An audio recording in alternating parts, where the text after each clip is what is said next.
Sabi, ang daming nagsasabi magpa-brace ka na daw ulit kasi mas bagay daw sa'yo may brace. Sige. Nagpapili ako dun sa Instagram ko ng kung anong magandang color dito. So, ang daming pumili sa purple. Smile tayo. Ati siya, ipasuction sa glit. Thank you po, Doc Joyce. Welcome! See you next one! Oy, nandiyan ka na. Patingin, be. Patingin ng brace mo. Patingin. Patingin nga. Patingin ng brace. Ay. Oh, mami mo, oh. Papaganda, oh. New braces na si Mami.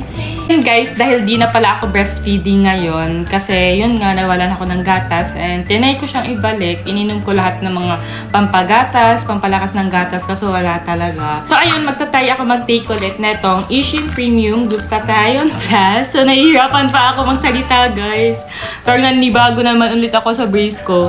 Kasi sabi ni Sophia, nung tinay niya to, super ganda daw sa kanya. Kasi nag-glow siya, gumanda yung skin niya, and super nakaka-fresh daw. Kaya ayun, tinay ko ulit mag-take ng mga glutathione, ng mga capsule. Kahit mami na tayo, dapat fresh pa din. Dapat maganda pa din. Hindi pwede maging losyang. Ayan. Try nyo na din tong Ishin and i-check out nyo na din siya. So, yun lang.